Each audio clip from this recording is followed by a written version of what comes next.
Yo creo que lo correcto sería que el presidente se allanara la investigación y si no hay nada que ocultar, simplemente decir que se investigue todo, facilito las cosas y que se investigue, porque finalmente si no son pasibles de ninguna responsabilidad, eso lo va a determinar la investigación. Muy buenos días. Buenos días, muchas gracias. Gracias por estar con nosotros. Comencemos por lo de Jennifer Paredes el día de ayer y la controversia que ha generado, ¿no? El presidente ha salido de una manera muy violenta en términos verbales a decir que esto es un abuso, que esto es político, ¿no? Que los colaboradores prácticamente han sido comprados. Es decir, ha sido muy, muy severo el presidente. ¿Qué es lo que tiene que decir la coordinadora del equipo especial de lucha contra la corrupción en el Estado con respecto a esto? Sí, primero que somos un ente totalmente apolítico. Nosotros no tenemos nada que ver con la política, no debemos ni podemos intervenir en términos políticos respecto a lo que estaría pasando en el país y concretamente en relación al señor presidente de la República. Nosotros actuamos con arreglo a la Constitución y a la autonomía que debe de tener el Ministerio Público para investigar. Nosotros investigamos delitos propiamente y lo que se ha hecho aquí es una investigación prolija, muy importante consideramos, porque se ha podido corroborar en gran parte la tesis del Ministerio Público. Aquí se investiga una presunta organización criminal destinada a cometer diversos delitos en el ámbito del poder público. Y cuando hablamos de incondicional, y esto se cuestiona mucho y permítame aclarar, cuando dice habría o tendría, es lo que debe de decirse en esta etapa de la investigación. Hemos tenido una etapa preliminar, hoy hemos pasado a la etapa preparatoria para, si así lo establecen los elementos de convicción o la denominada prueba indiciaria y si se quiere traducir finalmente en las pruebas, se va a pasar a la etapa de juicio oral. Pero son etapas que exige el Código Procesal Penal. No es que podemos irnos, por ejemplo, ahorita, lo escuchaba hace un momento, ¿por qué no nos vamos de una vez, sean sentenciados? Lo que pasa es que esto tiene que obedecer a concluir una investigación garantizando el derecho de defensa de los investigados. Y eso es una condición muy importante para hablar de un debido proceso primero y establecer la responsabilidad penal de una persona que se le imputa un hecho criminal. En este caso se entiende que estamos frente a una compleja organización criminal en la cual se tiene aún que identificar la estructura de la organización completa. Es decir, para decir que se trata de una organización tenemos que determinar con los 5 elementos que ya la jurisprudencia y la norma se ha establecido. Es decir, tiene que haber un elemento estructural donde hay una estructura en la cual se desarrolla la organización para cometer delitos, un elemento teleológico, es decir, el proyecto criminal, cuál es el plan criminal que tiene la organización para cometer delitos, un elemento personal, es la pluralidad de agentes, la cantidad de personas que integran esta organización, un elemento temporal, cuál es el periodo permanente en el cual la organización se viene desarrollando. Como verá, es complejo. No se trata simplemente, a prima facie, usted dirá, bueno, hay elementos o pruebas concretas y determinantes. Claro, lo que hemos escuchado al juez ayer es la convicción que él se ha generado en relación a todos los elementos de convicción ofrecidos para la prisión preventiva. En consecuencia, ha sido muy sólida la posición del Ministerio Público que ha logrado un convencimiento del juez para que proceda a la prisión preventiva. Porque hoy la jurisprudencia nos ha puesto una valla muy alta para lograr prisiones preventivas, una sospecha suficiente o vehemente para poder establecer que realmente merece esta persona ir a prisión. Claro, es que por eso ocurre, doctora Barreto, que cuando uno escucha las resoluciones judiciales con respecto a la prisión preventiva, ya aparecen sentencias. Es decir, porque ayer, por ejemplo, se hacía alusión a tal cantidad de evidencias, de pruebas de la comisión de delitos que uno dice, bueno, después de esto lo que viene no es la prisión preventiva, sino 15, 20 años o lo que la ley mande. Ahora, y esa es precisamente la interrogante, porque en este caso está claro la participación del alcalde de Anguía, de los hermanos Espino, de Jennifer Paredes, incluso de la primera dama, del presidente y de Gilmer Alvarado. El problema es que sobre el presidente y sobre Gilmer Alvarado usted no puede actuar, eso es una atribución de la fiscal de la Nación, pero la pregunta que nos hacíamos con con Catherine Ampuero, la ex procuradora anticorrupción, ella decía con la cantidad de elementos y sin haber escuchado lo de ayer, ella con la experiencia que tiene, lo decía, con la cantidad de elementos que hay, en realidad este proceso podría ser relativamente corto en comparación a lo que han sido los anteriores. Sí, ¿no? Es posible. Es posible incluso haber ido a una acusación directa, pero eso dejaría acéfalo la estructura y para nosotros como estrategia es muy importante afianzar bien la estructura de la organización criminal y por eso hablábamos que toda estructura tiene un brazo de protección, tiene un brazo de amedrentamiento, tiene un brazo de ejecución. Eso es el elemento estructural tan importante para hablar de organización criminal.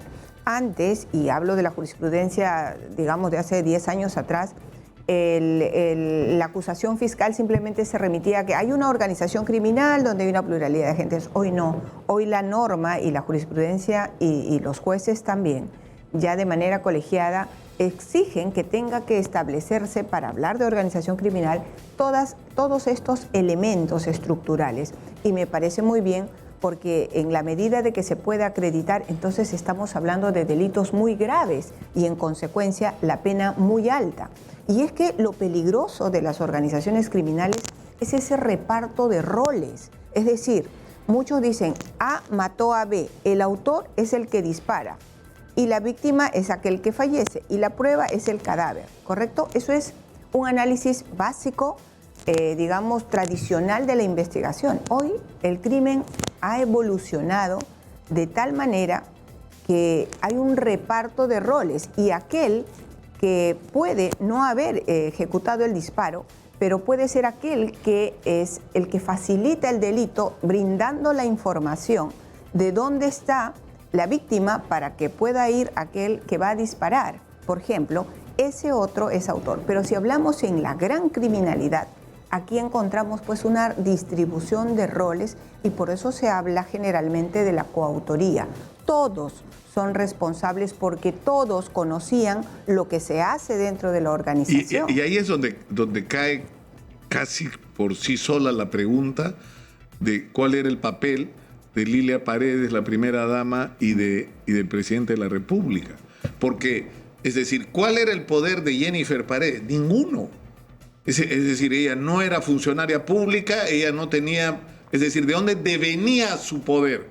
De ser cuñada, criada como hija del presidente de la República. De ahí venía el poder. Entonces, la pregunta es, ¿cuál era el papel de la primera dama en esto? ¿Y qué va a ocurrir con ella? Porque ella no tiene la protección que sí tiene Gilmer Alvarado, el presidente de la República. Así es, la primera dama es una ciudadana, no es un funcionario público, sin embargo ejerce funciones digamos, de apoyo al señor presidente. Sin embargo, legalmente pues ella es una ciudadana más que puede ser pasible de ser investigada como lo que ha sucedido hoy. No puedo dar detalles de la investigación porque corresponde a la reserva.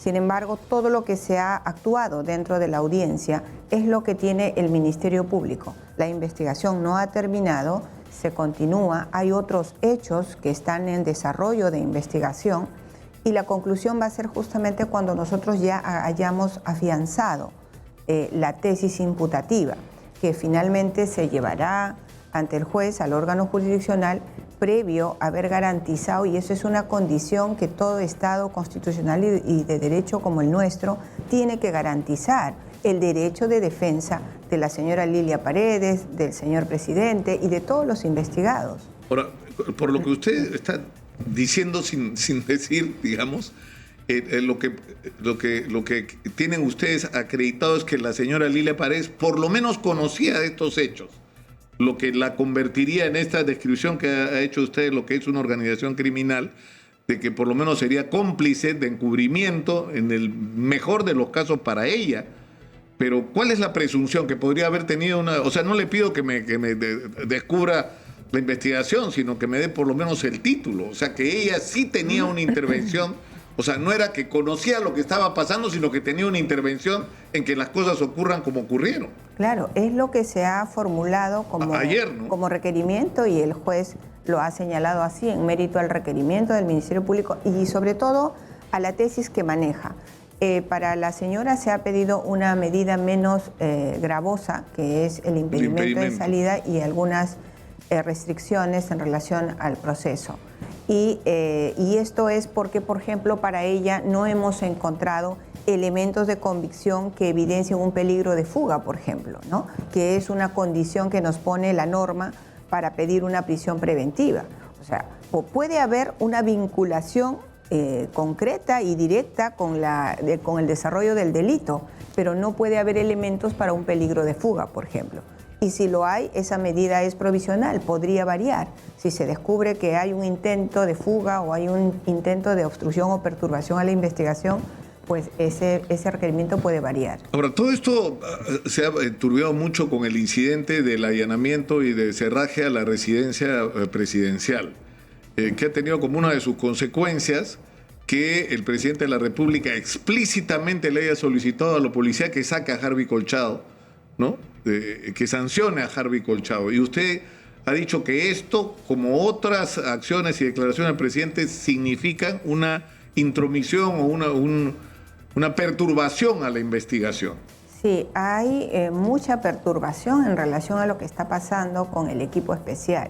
El coronel Harvey Colchado es un integrante más de este equipo, importante desde mi perspectiva, porque la decisión de conformar el equipo de apoyo de la policía ha sido mía y lo hemos realizado mediante una resolución, la cual constitucionalmente está respaldada porque la policía, la función de la policía es coadyuvar en las investigaciones en mérito al requerimiento del Ministerio Público. O sea, legítimamente, formal y legítimamente se ha cumplido el procedimiento. Hoy, desde que se ha conformado, tenemos una serie de hechos que van, digamos, mellando la tranquilidad con la que debe de elaborar este equipo especial. Ya decíamos, nosotros no conocemos a los investigados, no somos amigos, no somos enemigos, no tenemos animadversión por ninguna persona, somos totalmente apolíticos, solo cumplimos nuestra labor. ¿Y nuestra labor cuál es? Perseguir el delito, identificar a los autores y en su momento acusarlos. Esa es la labor. La sociedad espera de sus autoridades lo que usted ha estado señalando. Queremos justicia, esa es nuestra labor. Pero ante tanta perturbación el camino se está haciendo mucho más difícil porque hay que redoblar esfuerzos, nos desgastan en este tipo de presiones que hay, porque no entiendo por qué no se permite al coronel Colchado trabajar como coordinador del equipo. Tenemos que ir a la pausa, doctora Barreto, le rogaría paciencia. Vamos a un corte que será muy breve y volvemos para terminar para cerrar el tema de Harvey Colchado. Regresamos. Está en nuestros estudios, en Marita Barreto, coordinadora del equipo especial contra la corrupción del poder del Ministerio Público. Estamos hablando del caso de Harvey Colchado. El presidente ha pedido prácticamente que saquen a Harvey Colchado del papel que tiene en este momento, pero incluso se han realizado cambios en los mandos de la Policía Nacional que se interpretan como que quienes estaban no querían sacar a Harvey Colchado. Entonces, supuestamente se han hecho cambios en las altas esferas de la policía para sacar a Harvey Colchado. Eso sería el colmo. Porque además, y le traslado la pregunta, doctora Barreto, en realidad Harvey Colchado, en el momento que hace el allanamiento, lo hace por orden de un juez. O sea, no lo hace porque a él se le ocurre, ¿no es cierto? No ha sido una impertinencia de Harvey Colchado. No. Absolutamente. Él ha cumplido una orden judicial, pero a pedido del Ministerio Público. A ver, ¿cómo funciona el proceso? El Ministerio Público formula un requerimiento de allanamiento con fines de detención y de recojo de evidencia.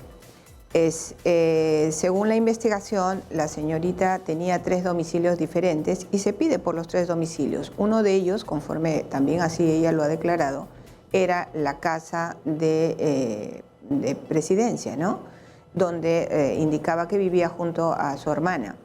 Entonces, la orden judicial es para allanar estas viviendas con fines de detención. Es una orden judicial y sabemos todos que una orden judicial es obligatorio de cumplimiento, bajo responsabilidad. El Ministerio Público con la orden judicial programa el operativo y pide a la policía el apoyo. Entonces, si la policía que integre el equipo es su trabajo hacer el trabajo de campo, como por ejemplo el allanamiento, tenía que participar de ella.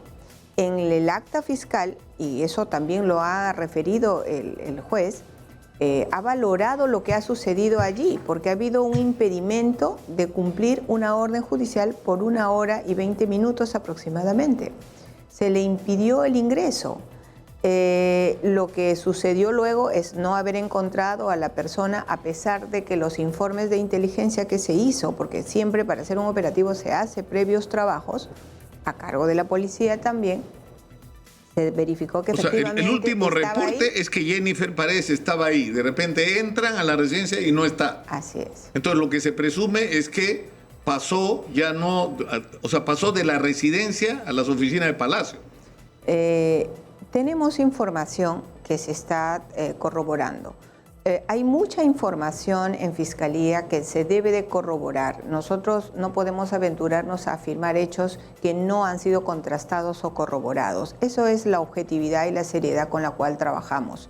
Esta audiencia que ha sido publicitada por Justicia TV a conocimiento de la sociedad, esas son las innovaciones que nos trae el Código Procesal Penal. Y eso es bueno, porque la sociedad se mantiene informada respecto a todo lo que ha venido sucediendo a lo largo de los procesos. No solamente en este, sino en estos últimos años vemos pues que los procesos judiciales son publicitados para que la sociedad conozca lo real que vendría pasando. Acá no se trata de infamias ni de indilgar hechos que no son. Acá hablamos con elementos o pruebas objetivas, ¿no? Y eso es lo que ha recogido el juez hoy y ha valorado para tomar la decisión de la prisión preventiva. Para terminar con el tema de Harvey Colchado, la queja que ha hecho el presidente es que ha sido la manera como se ha comportado Harvey Colchado es impertinente, que ha irrumpido en las habitaciones personales, no solo del propio presidente, sino de los hijos del presidente, que en el momento que se estaba haciendo un acta, Harvey Colchado rompió un acta. ¿Qué pasó ahí? No, esa denuncia que hace el señor presidente lo único que está haciendo es obstaculizar una investigación. No es cierto que se haya roto ningún acta. Han estado imprimiendo el acta y ha habido un error en la impresión y obviamente tiene que eliminar los documentos que han sido mal impresos, si se quiere, y han vuelto a imprimir el acta y es la que ha firmado su abogado inclusive. Entonces, eso ya es argumentar hechos que no tienen nada que ver. En realidad, la denuncia no tiene un sentido, el contenido de la misma no es cierto y la intención es sacar y aplicar el plan Colchado. El plan Colchado es una información que hemos tenido recientemente, que están planificando presentar esta denuncia y lo que se busca es con esta denuncia apartar provisionalmente hasta que termine la investigación que se generaría con esta denuncia. Y al apartar al coronel Colchado implica salir del equipo. Finalmente esta denuncia va a caer en saco roto porque no tiene mayor asidero legal y se archivará en su momento, pero hasta eso han logrado la finalidad. Y el plan Colchado tiene no solamente esta parte, sino difamar lo que está pasando, ¿no? La policía, tenemos una policía de inteligencia dentro del equipo y hace un control de todo cómo viene operando la organización criminal y está haciendo hallazgos importantes. Ahora, cuando usted dice organización criminal, es que la Fiscalía tiene la convicción de que para empezar, en el caso que tiene que ver con las obras en las que está implicado el alcalde de Anguía, hay una organización criminal de la cual el líder es el propio presidente de la República. Eso es una convicción a la que ha llegado hasta ahora la Fiscalía. La Fiscalía a su cargo no puede investigar al presidente y esto ha sido trasladado a la Fiscalía de la Nación. Pero esa convicción existe. Es decir, si Pedro Castillo no fuera el presidente, sino un ciudadano común, estaría involucrado directamente en esta investigación y probablemente hasta en las medidas de prevención que ustedes han planteado con respecto a su cuñada. Lo que pasa que justamente en cumplimiento nuevamente de la Constitución y respetuosos de la ley, la señora fiscal de la Nación investiga al presidente de la República y a los ministros, los aforados. Nosotros investigamos al resto de funcionarios públicos y esto es así por mandato constitucional, no porque nosotros querramos. Ahora, hay una sola línea de investigación en la cual sí hay evidencia importante y lo ha señalado el señor juez hoy día, anoche, ha señalado de que hay elementos suficientes para presumir la existencia de una organización criminal.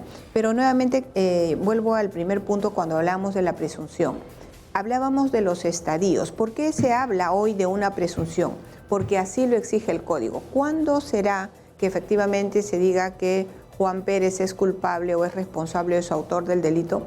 Ya cuando pasemos a la etapa de juicio y el juez, estos elementos de convicción que hoy estamos ofreciendo, que se traducen finalmente en la prueba, van a probar la tesis del Ministerio Público. Pero son estadios, entonces hay que continuar la investigación y lo que exige el Ministerio Público en este momento es que se respete la autonomía del Ministerio Público para las investigaciones. Estas perturbaciones no hacen nada bien a un Estado constitucional y democrático como es el Perú, y lo penoso es que el señor presidente es quien está fomentando estos hechos, como por ejemplo esta denuncia que ya he señalado no tiene mayor asidero. Si uno lee esa denuncia, efectivamente incluso invocan una norma que no está vigente en este momento. Entonces, la pregunta es, ¿por qué hay una presión respecto a desarticular al equipo especial? ¿Por qué hoy salen a relucir una serie de denuncias que lo único que está haciendo es perturbar, pretender desacreditar al equipo de investigación? Si hay denuncias, que se investiguen. Nadie está impidiendo que se investiguen los hechos que denuncian, pero eso no puede paralizar una investigación en la cual se investiga al poder propiamente. Lamentablemente, esta no es una investigación fácil porque a quienes estamos investigando ejercen el poder, tienen la capacidad logística, económica y los recursos humanos para pasar lo que está pasando. Y nosotros no trabajamos con lo mismo, ¿no? No hay un presupuesto asignado, a pesar que lo hemos pedido, porque requerimos mayores recursos para investigar. Entonces es como David y Goliat, ¿no? Un poco estamos en esa situación porque hemos pedido incluso computadoras, hemos pedido más impresoras, o sea, cuestiones elementales que no podemos porque nuestros presupuestos son los mismos y bueno, como usted sabe, cada presupuesto ya está delimitado para... Claro, pero hay ampliaciones presupuestales que en circunstancias como estas son absolutamente justificados, ¿no? Lo hemos solicitado. Ahora, declaraciones como las de ayer del presidente no pueden ser consideradas una, no sé, un entorpecimiento al proceso. Es decir, cuando el presidente dice, están comprando colaboradores eficaces, o sea, está interviniendo, o sea, es el presidente de la República el que está haciendo un cargo de ese tamaño. Es por eso, lo que pasa que eso es el ejercicio del poder, ¿no? Yo creo que lo correcto sería que el presidente se allanara la investigación y si no hay nada que ocultar, simplemente decir que se investigue todo, facilito las cosas y que se investigue, porque finalmente si no son pasibles de ninguna responsabilidad, eso lo va a determinar la investigación. Aquí no hay apasionamientos ni enconos contra nadie. Queremos cumplir nuestra función como manda la ley. La sociedad espera de sus autoridades eficiencia y eficacia y queremos cumplir. El problema es que tenemos estos escollos que no ayudan en nada. Porque lo que dice Benji Espinosa, que sigue en ese tema, es que toda esta investigación es inconstitucional. Es decir, que la Constitución no habilita que se investigue al presidente. Son argumentos de defensa, ¿no? Es su argumento de defensa. Lo real es lo que está pasando ante el órgano jurisdiccional. Y el llamado por ley es el juez. y el juez está interviniendo ahora en esta etapa de investigación preparatoria, tiene el control de la investigación y por eso hoy todo es público, ¿no? Entonces, son argumentos de defensa que es válido también, pero todo hoy se tiene que debatir en juicio y finalmente la decisión que tome el órgano jurisdiccional es lo que se debe respetar. Eso es realmente un respeto irrestricto a nuestras autoridades y en la separación de poderes, pues el Poder Judicial tiene esa facultad. Ahora, he leído lo que ha escrito Guillermo Bermejo en el Twitter al escuchar la decisión judicial y dice, a ver si lo encuentro y se lo leo textualmente, porque es lo que está diciendo gente digamos, no solo cercana al gobierno, ¿no? Sino,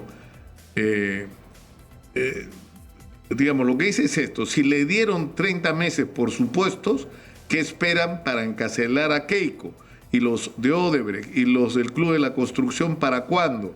La ley del embudo, lo ancho para los poderosos, lo angosto para los humildes. Eso es literalmente lo que escribió anoche Guillermo Bermejo. Y la verdad es que, o sea, más allá de que uno esté de acuerdo o no, yo mismo he llamado la atención ahora en la mañana sobre esto, que ha habido gente que se ha indignado cuando se hablaba de prisión preventiva contra Keiko Fujimori y que ahora aplaude la prisión preventiva porque se trata de la cuñada del presidente, ¿no? Que hay como un doble rasero de parte de alguna gente con respecto a eso. Pero ¿cuál es la postura de ustedes en el Ministerio Público sobre este tema?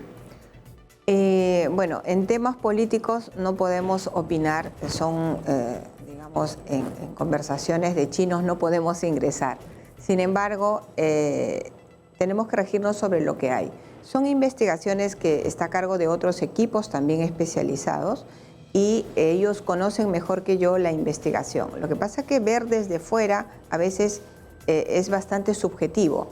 Lo real es lo que uno encuentra en la investigación y los casos son a veces, como el caso de Odebrecht, es un caso muy complejo, muy amplio, en el cual entiendo yo que ya han llegado, han arribado al borde del inicio del juicio. Exacto. Ahora, hay una cosa que es cierta también, ¿no? Que olvida Guillermo Bermejo, que no fue una decisión de la Fiscalía que Keiko Fujimori no fuera a prisión preventiva. Fue una decisión del sistema, o sea, del Poder Judicial. No, es que el Ministerio Porque la Fiscalía solicitó prisión preventiva. Así es. Y el Poder Judicial negó la prisión preventiva. Nuevamente regresamos. Eso es el proceso. Así funciona. Así funcionamos en los sistemas y en la separación de poderes. Tenemos que respetar las decisiones del Poder Judicial. Seguramente se ha apelado y se ha llegado hasta casación, seguramente. Pero el Ministerio Público actúa en mérito a las pruebas que están en la carpeta fiscal. Lo demás son subjetividades. Yo creo que para opinar hay que conocer lo que está realmente en la carpeta fiscal. Ahora, ustedes tienen, doctora Barreto, investigaciones importantes. Una es esta, que ha avanzado bastante rápido, ¿no es cierto? Pero hay, por ejemplo, el tema de los ascensos en las Fuerzas Armadas y en la Policía Nacional. ¿Cómo están los avances en esa y en las otras investigaciones? Esa es otra línea, por ejemplo, de investigación. Tenemos, nosotros en el requerimiento, creo que lo han transmitido también, la estructura de la organización tiene varias aristas, ¿no? Y por eso es la complejidad. Entonces, yo creo que hay que comprender el caso como un todo, ¿no? No podemos, digamos, individualizar los hechos y decir, ya vayan a juicio, senténcienla, porque hay varias aristas. Pero claro, pero yo entiendo, porque si uno ve, por ejemplo, ¿no? Acá tengo la lista que me ha pasado la producción, ¿no es cierto? Está el caso Tarata, está el caso el de las agendas, está el caso del plagio, bueno, que es un poco aparte, ¿no? El tema del biodiesel, el tema de los cambios en el Ministerio del Interior y la salida de Mariano González, las obras de Choti Cajatambo, que es lo de Anguía. O sea, está claro que en todos estos casos hay un modus operandi, es decir, todo pasa por el despacho presidencial. Es decir, si uno revisa cada uno de estos casos, todos pasaron con el despacho presidencial. Pero por el otro lado, son delitos muy específicos donde hay gente que está involucrada. Por eso, es decir, lo que no es posible que ocurra que haya una sentencia sobre los involucrados en el caso de Anguía, ¿no? Donde se les acusa de 3 o 4 delitos específicamente determinados, se pide sentencia para ellos y aquellos que estén involucrados que tengan protección constitucional, bueno, se encargará la fiscal de la Nación. En el caso de los ascensos, exactamente igual, se avanzará en lo que, o sea, quiénes cobraron, quiénes participaron, quiénes pagaron, quiénes fueron los beneficiarios, cómo fueron los hechos, se sentencia y lo que tiene que ver con los que tengan protección constitucional se encarga la fiscal de la Nación. ¿No es posible ese procedimiento? Sí, claro. Eso es digamos, es la estrategia que está manejando la Fiscalía. Pero nuevamente regreso. Para lograr eso tenemos que afianzar muy bien la estructura de la organización criminal porque es la fuente de todo. O sea, si no hay una estructura, hablamos de un delito común que tiene 3 a 6 años. Y nosotros, con la evidencia que se ha recogido hasta ahora, sí evidenciamos que hay una estructura criminal de la cual nacen todos estos delitos, ¿no? Entonces, es un tema de estrategia que corresponde al Ministerio Público determinar la forma como es que va a tomar las decisiones futuras. Ahora, en los otros casos, ¿cuáles son los avances? Por ejemplo, en el caso del biodiesel.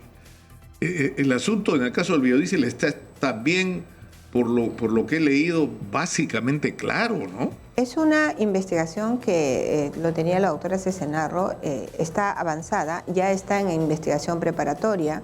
Ahí hay algunas personas que están también cumpliendo prisión preventiva y está avanzando muy bien. Yo creo que pronto vamos a tener también noticias en esos casos, ¿no? Claro, porque yo he leído el requerimiento donde incorporan al doctor Fermín Silva en el proceso, que tiene 39 páginas, me parece, que lo leí anoche, creo que por tercera vez. Pero es impresionante la cantidad de evidencias que hay. O sea, sobre cómo ha sido todo el proceso, sobre todas las personas que han actuado, sobre el paso a paso, casi, y tengo registrado, apuntado acá para la entrevista que voy a tener con Hugo Chávez dentro de un rato, o sea, cómo ocurre la secuencia, ¿no? Sí. Es decir, va el señor Samir Abudayev, que yo no entiendo por qué está como cómplice, que es una cosa que quería preguntarle. O sea, ¿por qué Samir Abudayev está como cómplice si él es el que va a Palacio y él es el beneficiario? Porque es su empresa la que finalmente termina, ¿no? Siendo favorecida. Pero la secuencia es increíble porque él va 2 veces a Palacio, inmediatamente se activa la operación de compra de biodiesel y la señora Karen López va 1 día, 2 días, 3 días, 4 días, 5 días, 6 días a reunirse con Hugo Chávez a Petro Perú para que eso que acordaron en Palacio se haga. O sea, las evidencias son increíbles y toda la secuencia de hechos, los intentos de borrar información con respecto a las visitas. Es decir, eso está clarísimo también, ¿no? Están avanzando de manera importante todas las investigaciones. Igualmente nosotros hemos pedido mayor personal fiscal porque en realidad es bastante complejo y bueno, estamos a la espera de que se habilite un presupuesto para poder tener más fiscales de apoyo, ¿no? Ahora no me quiere soltar, ya me di cuenta que no me quiere soltar usted más información. Y el tema de la obstrucción, es decir, hay un tema acá bien delicado que es el tema de las fugas. O sea, yo sé que usted no me puede revelar más allá de aquello que sea posible hacerlo, pero hay evidencias de que el presidente participó, o sea, evidencias que puedan ser consideradas confiables o creíbles con respecto a que el presidente participó de alguna manera en la fuga de Bruno Pacheco y de Juan Silva y en segundo lugar que de alguna manera estuvo en contacto con ellos. Esa información ha salido, he visto en varios medios de comunicación. Lo que estamos haciendo ahora es corroborar toda esa información recibida. Ya entenderá usted que tenemos que mantener la reserva. Entiendo su respuesta. Ahora, ¿cuál es la situación de Karelyn López? Porque ella originalmente se acogió a la colaboración en las fiscalías de lavado de activos, reconociendo una participación secundaria en el proceso de lavado de activos, pero las evidencias, por ejemplo, en el caso de Petro Perú, del biodiesel, son... O sea, esa no es una participación en un tema de lavado de activos, es una participación directa en la comisión de un delito. La señora Karelyn efectivamente ha develado ella misma su identidad para afrontar el proceso con su identidad real a cambio de beneficios y está colaborando con la investigación, con la información útil, relevante, pero todo esto alcanza consistencia en la medida que es absolutamente corroborada. Y en eso estamos. Y en el caso de Juan Silva, porque su abogado, doctor Balbán, ha dicho acá, por lo menos en 2 oportunidades, que están en proceso de negociación para una colaboración eficaz y que en función de esto está diciendo su entrega y cuándo ocurriría. Esto, ¿qué puede decir usted sobre esto? Ninguno, no hay ninguna negociación. Ninguna negociación con Juan Silva por parte de la Fiscalía. Ninguna. O sea, no es un aspirante a colaborador como su abogado ha dicho. No. ¿Y qué va a pasar con el caso de Samir Villaverde? Porque la impresión que uno tiene con Samir Villaverde es que dice cosas que pues, son creíbles, pero dice cosas también fantásticas, ¿no? Por ejemplo, ese tema de que compraron al presidente del Jurado Nacional de Elecciones. Es decir, que no tienen lógica porque así hubiera sido cierto, en el caso incluso que fuera cierto, es decir, que el presidente del Jurado Nacional se corrompa para torcer un resultado, no tiene el poder para hacerlo. No es él el que cuenta los votos, es la OMPE y el jurado es un órgano colegiado que ha sido además muy conflictivo, donde ha habido incluso en determinado momento, ya bastante rato después de que se habían proclamado los resultados, o que se sabían los resultados, que hasta se ha salido y luego se ha sancionado por su renuncia irregular al Jurado Nacional de Elecciones. Es decir, no, es una versión fantástica, ¿no? La de Samir Villaverde, pero ¿cuál es su situación? Claro, toda información que brinda un colaborador eficaz solo va a alcanzar fortaleza en la medida que es corroborada. Pueden brindar y pueden decir muchas cosas. Aquí lo relevante es que si eso no se ha contrastado con otros elementos, en consecuencia esa información deja de ser importante y relevante y ya no va como parte de su acuerdo, porque lo que le interesa al colaborador es lograr que toda esa información tenga un efecto, es decir, logre identificar a otros integrantes, logre desarticular una organización, logre recuperar activos o logre la captura de aquellos que están buscados por la justicia. Eso, por ejemplo, o el esclarecimiento de los hechos, nos diga cómo, cuándo, dónde, quiénes, ¿no? Si eso no se corrobora, en consecuencia la información pues no es útil simplemente y no es valorada para los beneficios que pudiera o no tener. Ahora, lo que ocurre normalmente en estos casos es que cuando la gente siente, los involucrados sienten que esto va en serio, ahí es que se le mueve el piso a la gente que, por ejemplo, proyecta su futuro y dice, ¿qué va a hacer en mi vida? Me voy a pasar 25 años preso y ahí pone eso, o gente que, como usted dice en la entrevista que leí, que le dio al diario El Comercio, ¿no? Cuando usted dice gente que podría tener un papel incluso secundario, pero que está implicada porque participó de alguna manera en los hechos, porque tenía conocimiento de lo mismo. O sea, ¿qué es lo que está diciendo usted? ¿Que hay más colaboradores eficaces de los que conocemos en este momento? Sí, claro que sí. La ley 30.077 establece, por ejemplo, que un integrante o una persona vinculada a la organización criminal puede tener la misma pena que el autor del delito de organización criminal. Entonces, ¿qué estoy diciendo?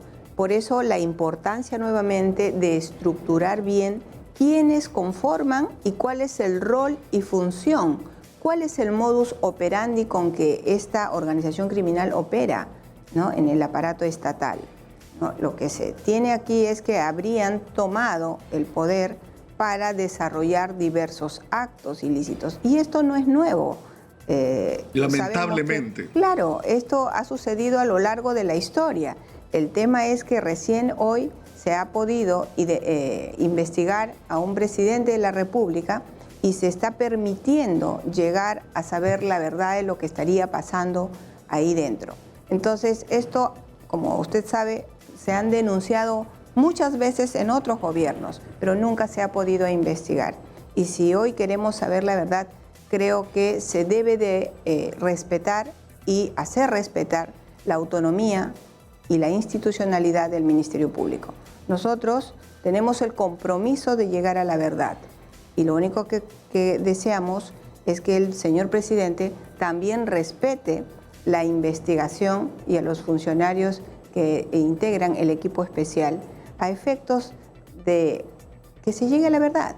La corrupción nunca más. Y así debemos entenderlo todos. La corrupción, nunca más. Gracias. No, le agradezco mucho, doctora Barreto, por estar con nosotros, por haber tenido el gesto de venir acá a los estudios de Exitosa. Sé que tiene mucho trabajo pendiente y por eso se lo agradezco especialmente. Gracias. Muchas gracias por estar con nosotros y espero que nos veamos pronto. Y una pregunta en 30 segundos. ¿Teme usted por su seguridad, su integridad? Mire, hemos enfrentado el crimen muchos años. No es la primera vez que enfrentamos. Hay, sí, cierto, la vida de uno y de la familia, pero es lo que nos toca. Es lo que nos toca porque hemos decidido ser fiscales, al igual que la policía, es lo que nos toca. Entonces, el temor no puede impedir que hagamos nuestro trabajo. Muchas gracias una vez más. A usted.